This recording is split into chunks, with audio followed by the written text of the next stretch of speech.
These are some of the biggest and most recognizable brands in the US. What do they all have in common? None survived in China. And you might be surprised to see this e-commerce giant on that list, despite China's enormous $2 trillion e-commerce market. Amazon arrived in the country through a $75 million acquisition of Joyo.com, an online book and media seller, back in 2004.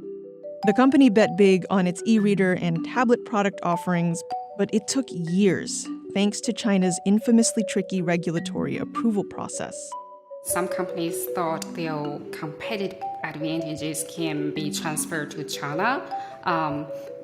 Unfortunately, they couldn't. China is home to the largest and fastest-growing e-commerce market in the world. Competition includes the likes of billionaire and multi-hyphenate Jack Ma's Alibaba, Taobao, and JD. It also has a massive middle class, having grown from a measly 4% of urban households in 2000 to 76% in 2022, making for an attractive market. China is a very tech-savvy and mobile-first market, and the Chinese consumer is always to the latest technology and into the latest trends. On top of that, Chinese consumers still love and are attracted to a lot of foreign brands, so that presents an interesting opportunity. So why did Amazon, a global e-commerce force, lose its footing in a country that so readily embraces e-commerce?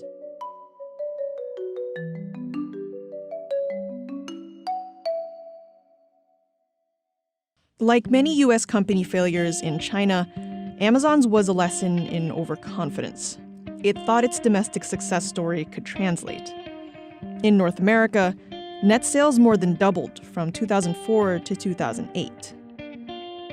Amazon Prime launched in 2005. In China, the company began its expansion by acquiring Joyo, a domestic online shopping market, in 2004. Joyo rebranded to Amazon China in 2011. At that time, the e-commerce market in China was just taking shape. There were only a few players out there, including eBay, Alibaba, JD, Dangdang, and Joyo. For the first few years, Amazon was kind of market leader, so it was taking 12% of the market share only after Dangdang.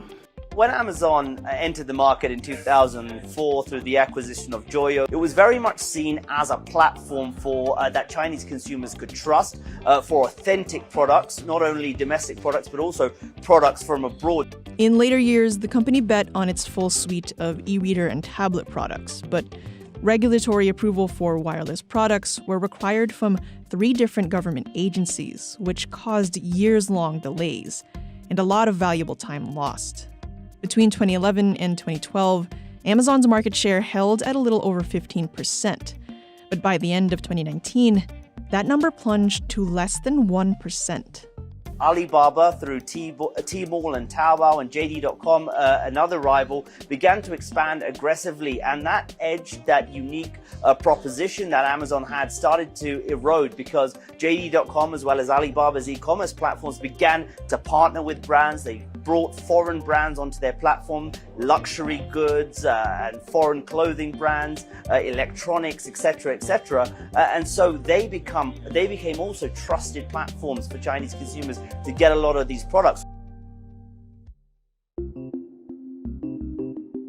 Amazon's failure was, for the most part, a gradual ordeal. After all, the company managed a 15-year tenure in China. Given the wealth of China's e-commerce segment, the assumption is that a global conglomerate of Amazon's pedigree would fit right in, somewhere in that $2 trillion. But the reality is that the market is saturated and exceptionally competitive. Amazon was up against billion-dollar behemoths. Alibaba's China commerce revenue was $15.6 billion in 2012. Tmall, another Alibaba-owned B2C site, controlled 53.7% of the B2C China market, and JD held 17.1% in 2012 as well. Amazon trailed behind by a measly 2.7%. Alibaba was founded by Jack Ma in 1999 and operates some of the largest third-party platforms and marketplaces in China. including Taobao, Tmall, and Zhuhuasuan. In 2013, it was the world's largest online and mobile commerce company. Alibaba and JD are two of the largest e-commerce players in China.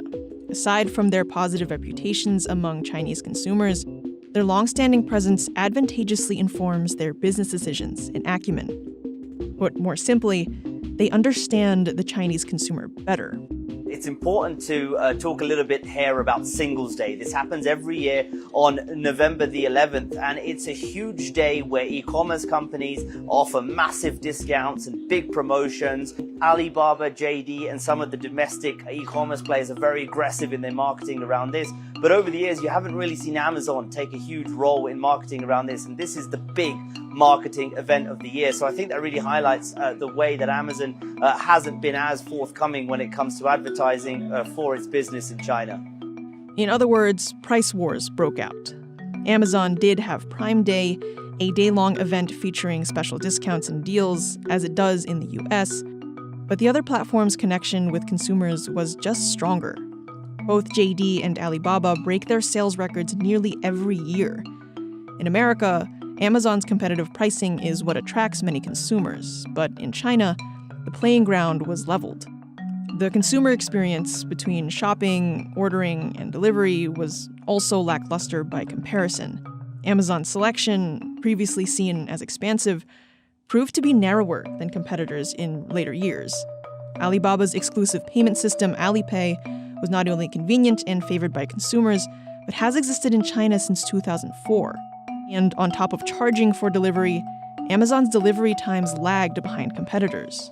In China, consumers value speed more than anything else. Amazon still relied on third-party couriers for the last-mile delivery, but JD already built its own in-house delivery team, so those drivers would ride on three-wheeled electric bikes and get the goods very fast to consumers. Amazon's leadership was also ill-equipped to compete with Chinese entrepreneurs. The local team in China was actually aware of the company's missteps, but unable to get on the same page with Amazon's domestic leadership. We know Amazon is a global company. It generates more than half of its revenue from international markets. But JD or Alibaba, they are local companies. The majority of their revenue comes from the Chinese market. So they couldn't afford to lose China. So the Chinese entrepreneurs are much more aggressive than their counterparts in the West. For them, it's a life or death battle. Despite a strong logistics network and familiar name, according to some China-based analysts, Amazon's insistence on implementing Western business practices ultimately led to an unsustainable operation. With no sign of growth or profitability, it decided to withdraw most of its marketplace efforts in 2019 and refocused its China business on cross-border operations.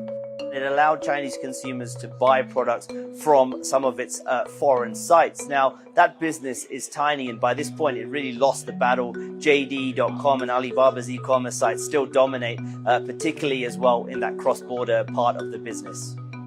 It's worth noting that Amazon itself recognized all of these challenges in its 2012 report, and yet were unable to overcome them anyway.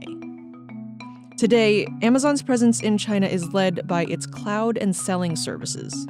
Amazon Web Services operates in the Beijing and Ningxia regions. To be clear, Amazon's presence in China has not dissolved to a full absence. The company continues to operate cross-border services and announced plans to open a front-end bonded warehouse in the Ningbo Zhejiang province in 2023. Other services include Amazon Global Selling, Amazon Advertising, Amazon Global Logistics, among others. On the other hand, Amazon's struggles in China persist. In summer 2022, it announced the closure of its Kindle ebook store. In Q3 2022, Amazon's international segment sales decreased 5% year over year to $27.7 billion from $29.1 billion. The international segment operating loss was $2.5 billion. Despite its China marketplace closure, Amazon's international scope otherwise hasn't ceased to expand. Germany and Britain are Amazon's biggest markets after the US. This year, Amazon announced a plan to launch new Amazon Web Services local zones in 32 new metropolitan areas in 26 countries globally. AWS is a multi-service cloud platform that provides compute, storage, and data functionalities, among others. Amazon provided CNBC the following statement: "We have become much more than an online store in China and will continue to expand the services we offer to our Chinese customers." For now, Amazon has shown no intentions of reinstating its China Place market. But given that it still has operations in the largest e-commerce market in the world, it remains to be seen whether or not Amazon will attempt a revival in the future.